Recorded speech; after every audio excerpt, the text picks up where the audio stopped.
It is day 3 of the American and Israeli war against Iran. Iran continues to fire missiles and drones as part of its counterattack strategy, and the counterstrikes show no sign of slowing down yet.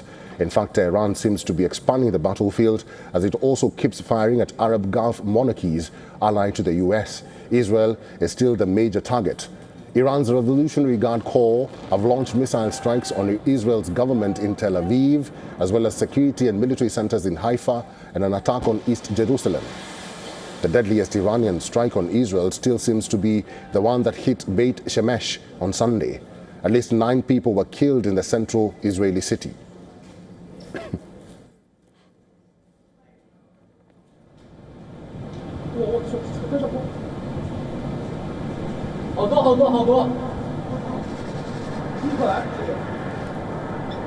But sirens have been ringing out across Israel, and the Iranian salvos are still incoming on a regular basis, as you can see on your screens.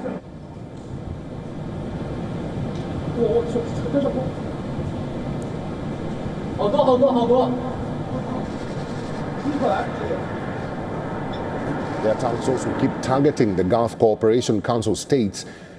U.S. bases in the Arab nations are in Iran's crosshairs. Iranian drones and missiles are gunning for the Prince Sultan Air Base near Saudi Arabia's capital Riyadh. The base is operated by the Royal Saudi Air Force, but it also hosts a garrison of the U.S. Air Force's 378th Air Expeditionary Wing. Amid reports of interceptions by Saudi Arabia, 2 witnesses told AFP they heard explosions over the city of Karj, southeast of Riyadh. Bahrain has also been targeted relentlessly. The headquarters of the U.S. Navy's 5th Fleet was targeted on day 1, and attacks on Manama have kept coming. Today, a ship was hit at the port of Bahrain, causing a fire. The British Maritime Security Agency later said that the fire was extinguished and all members of the ship's crew were safe and were evacuated. In Kuwait, the U.S. confirmed that it lost 3 fighter jets. Videos of F-15s falling and the pilots ejecting went viral. Iran had claimed responsibility for shooting the planes down, but the U.S. Central Command later put out a statement that the jets were down by friendly fire. CENTCOM said, and I quote, "During active combat that included attacks from Iranian aircraft, ballistic missiles and drones, the U.S. Air Force fighter jets were mistakenly shot down by Kuwaiti air defenses." Iran has expanded its targets beyond the Arabian Peninsula. It has also targeted a British military base in Cyprus. Drones have been aimed at the RAF base in Cyprus, with at least 1 damaging a runway. The base was evacuated recently after at least 2 drones were detected heading there. The Cyprus government later said that the drones had been dealt with in timely manner. The Iranian attacks haven't been limited to military targets, though. There have been attacks on ships near the Strait of Hormuz, and oil refineries in both Saudi Arabia and Qatar have faced attacks. Saudi Arabia's defense ministry said 2 drones had targeted the Ras Tanura refinery, but they had been intercepted. However, the Saudi spokesperson said that a limited fire resulted from falling shrapnel during the interception operation. The fire has reportedly been extinguished. The Ras Tanura complex along Saudi Arabia's eastern coast is one of the largest refineries in West Asia. It is run by the Saudi state-owned oil company Aramco. The refinery has the capacity to produce 550,000 barrels of oil per day. Meanwhile, Qatar's defense ministry has said that 2 Iranian drones targeted a facility at Ras Laffan, which is Qatar Energy's onshore gas processing base. 1 drone targeted Ras Laffan in Nasr City, and the other targeted a water tank belonging to a power plant in Masayed. Qatar Energy has halted LNG production of the Iranian attacks. Let's talk to Youssef Jalali. He's a journalist. He's joining us from Tehran.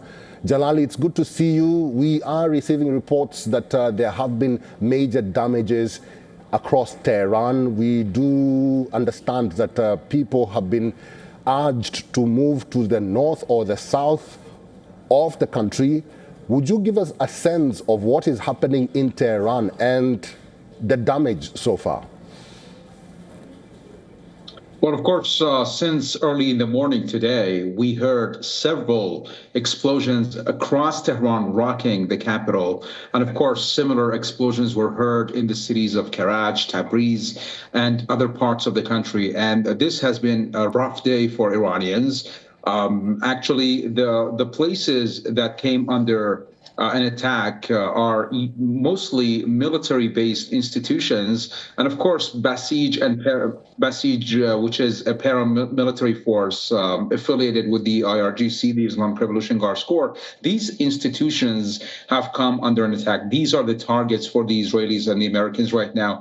And the reason they're targeting the paramilitary force, the Basij force, is that the Israelis believe that the Basij played a very significant role in quelling and suppressing the recent protests that erupted in the country, across the country, over economic grievances, then snowballed into political gatherings and political unrest.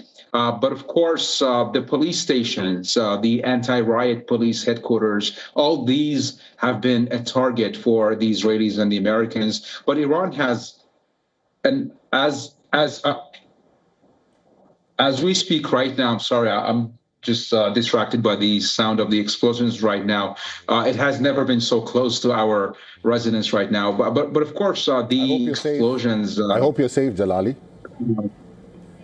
Yeah, thank you so much. Of course, the explosions could be heard everywhere across the capital, Tehran. And this is really unprecedented because we usually, during the past rounds of conflicts between the two sides, the targets would be military targets, ballistic missile production lines, which are concentrated in the eastern side of Tehran. But now you could hear explosions everywhere across Tehran, the eastern side, the western parts of the capital. But of course, the reason is that the Israelis right now are focusing and putting the focus on anyone or any entity that is directly or indirectly affiliated with the Islamic Republic. Right now, even mosques may come under an attack. Mosques are places where the majority of the people affiliated with the Basij organization go there. They just hold religious sessions, and they hold even some political gatherings there in support of the Islamic Republic. Jalali, there was a claim by the Iranian ambassador to the United Nations. He says that during the initial phases of this strike by the United States and Israel, the Natanz nuclear facility was hit, but the IAEA chief, Rafael Grossi, says he doesn't have any information about what really happened at Natanz facility because he has no communication channel open with Iran. Until that happens, then he will confirm if at all that did happen. Can you confirm to us that actually the nuclear facilities or any of the nuclear facilities were hit? Of course, there are reports that Natanz, which is an enrichment facility, has come under an attack among the targets. Of course, Natanz once was targeted and hit by U.S. strikes back in June last year.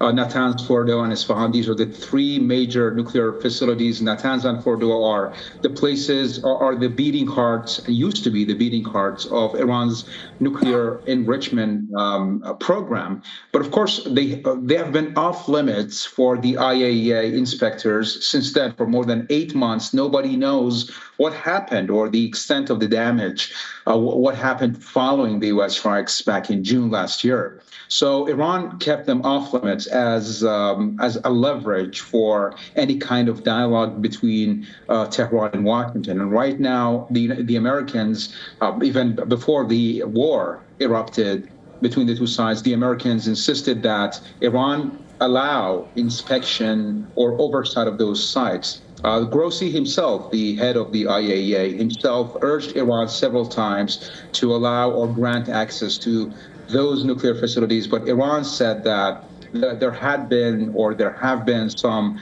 unexploded munitions inside those facilities, and that it is dangerous to try to go there and try to just inspect what has happened. But of course, that was a necessity on the part of the Americans and for the IAEA to arrive at an image of what has happened there, or whether or not the Iranian enrichment capability has gone, especially when it comes to that stockpile of highly enriched uranium, because it was located, as far as I know, it was located inside one of those 3 facilities that were targeted. So everyone was asking for access, but Iran denied them access. So now these facilities have once again come under an attack to maybe perhaps make sure that everyone has been destroyed, everything has been destroyed, and that the Iranian nuclear enrichment capability is gone forever.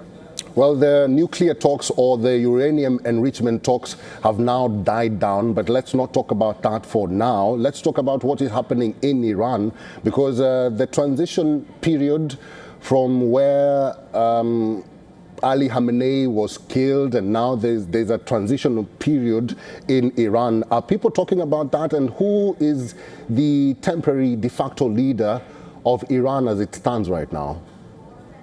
Well, we cannot tell for sure or just predict who is going to succeed Khamenei. But of course, there has been a new face, Ali Reza Arafi, who has just assumed the post, not as the supreme leader, but as a member of this transitional leadership council, which comprises the Iranian president, the justice chief, and a representative coming from the Assembly of Experts. So the Assembly of Experts is an entity that is very much crucial for the Islamic Republic. It is in charge of dismissing the leader and choosing the new supreme leader for Iran. And now the Assembly of Experts has formed this transitional council, and this is based on the Iranian constitution. In the event of a demise of an Iranian supreme leader, when this post becomes vacant, then it is upon the Assembly of Experts to choose a new leader. It is a clerical body, and now we see that the Assembly of Experts has formed this transitional leadership council in charge, taking over the responsibilities of an Iranian supreme leader. Many are now saying that Ali Reza Arafi himself would take the charge or take the helms of the leadership of Iran, but he lacks this maybe charisma or weight, political weight. He has been a person, we searched about him, and he has been a person who has been active in the religious circle of Iran. He led seminaries, religious seminaries in Iran, and he taught in the Hausa, which is the Qom Hausa, which is the biggest seminary in Iran, but he lacks the political background, and so I doubt that he would be able to lead the country the same way as Ayatollah Ali Khamenei did. But of course, it remains to be seen. One of the options, one of the viable options, was the son of Ayatollah Khamenei himself, Mojtaba Khamenei, but now we're hearing that he was dead. He's dead, and he was among the targets, the assassination targets killed during the strikes by the Americans and the Israelis. So it leaves the space for the former president Hassan Rouhani, who has for the past months been positioning himself as a viable potential successor for Ayatollah Khamenei. But we are not hearing from Hassan Rouhani as well. We're not sure why the Iranian media has not been covering him, has not been talking about him. So it remains to be seen who is going to lead the country. But of course, the image is an image of resilience. The Islamic Republic is trying to send and convey this message to the world, and especially to the United States and Israel, that despite the fact that the Iranian supreme leader has been killed, the system itself has survived and continues to operate.